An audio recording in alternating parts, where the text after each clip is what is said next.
It started with something no one expected, a dream. Mia, Diddy's former assistant, was back on the stand. But instead of jumping into facts and timelines, she shared something strange, a dream she had about being trapped in an elevator with R. Kelly. According to Mia, it was terrifying. She said R. Kelly was in the elevator with her, and things felt dangerous. Then, out of nowhere, Diddy appeared in the dream and saved her. That one moment became a huge deal in court. Diddy's defense jumped on it fast. They said it showed how Mia really felt, that deep down, even in her dreams, she saw Diddy as someone who protected her. But not everyone bought that. A psychologist we spoke to said dreams don't always mean what people think. They're often messy and emotional, and just because Diddy showed up as a hero in her dream doesn't mean that's how she sees him in real life. It might mean something totally different.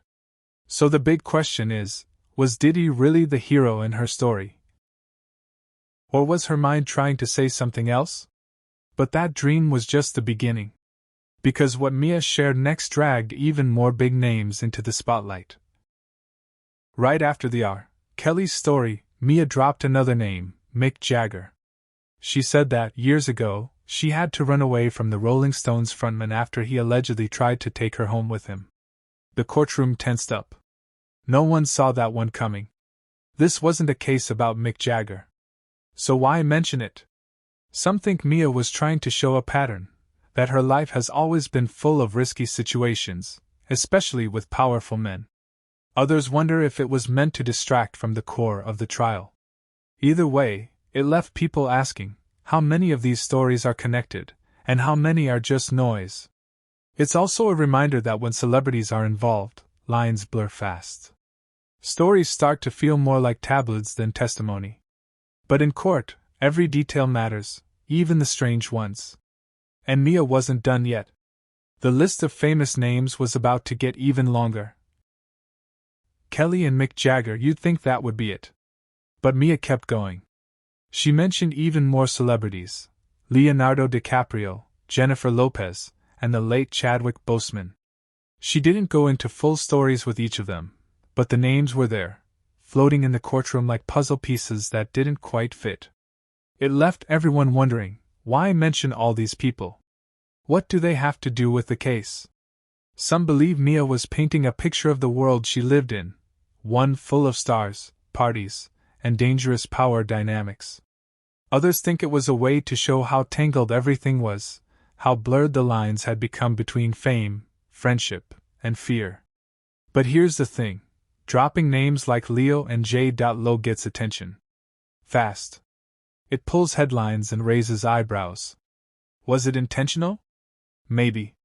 Was it effective? Absolutely. But underneath all the star power, one question kept hanging in the air: how much of this is about truth, and how much is about control? And when it came to control, the next part of Mia's story hit hardest of all. Of all the names Mia brought up, Cassie was the one that hit the most personal. She said they were close. Best friend close.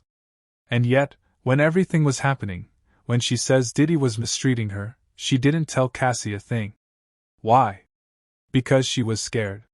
Mia told the court she worried Diddy would find out and twist the story. She believed he had the power to flip the narrative, to make her look like the problem, even if she was the one being hurt. That fear kept her quiet. And this part of her story felt different. It wasn't about celebrities or dreams, it was raw. Real. The kind of silence that doesn't just come from fear, but from living in someone else's shadow for too long. Her words hit a nerve. Because when someone is too scared to tell their best friend what's happening to them, something's seriously wrong. And that's exactly where Diddy's lawyer went in for the kill. As soon as Mia finished, Diddy's lawyer, Brian Steele, stepped in. And he didn't waste time. He came out swinging, attacking Mia's credibility from every angle. Why didn't she tell anyone sooner? Why bring up a dream in a criminal trial? Why mention all these celebrities? He pushed hard, making it clear that he didn't buy her story. To the defense, it was all smoke and mirrors. A messy mix of memories, rumors, and personal drama. Steele questioned why Mia stayed around Diddy for so long if things were really as bad as she said. He pointed out gaps, contradictions, and emotional triggers. It wasn't just cross-examination, it was a full-on attack. Some in the courtroom said Steele was too aggressive. Others thought he was doing exactly what a defense attorney should, shake the story until something falls out.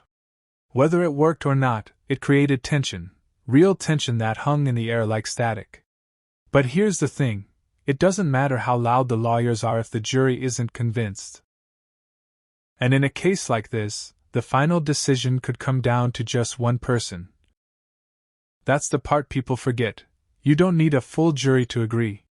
Just one person saying, "I'm not sure," is enough to blow everything up.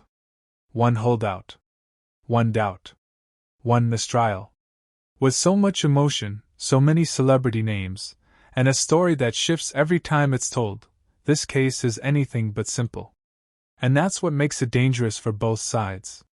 Because when the facts get blurry and the drama gets loud, people stop thinking like jurors, and start thinking like viewers. And outside the courtroom? Social media's already picked sides.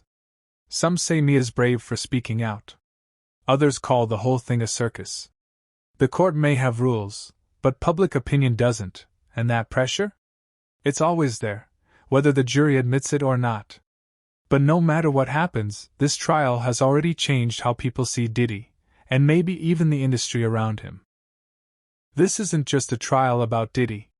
It's a glimpse into a world where power protects, silence spreads, and truth gets lost in fame. One assistant. One dream. A list of celebrity names. And a courtroom full of tension. Whether Mia's story holds up or not, it's clear that the line between personal pain and public image has never been thinner. This trial pulled back the curtain, and what we saw wasn't just about guilt or innocence. It was about how fast reality can blur when fame is involved. Because at the end of the day, it's not just about what's true, it's about who gets to tell the story.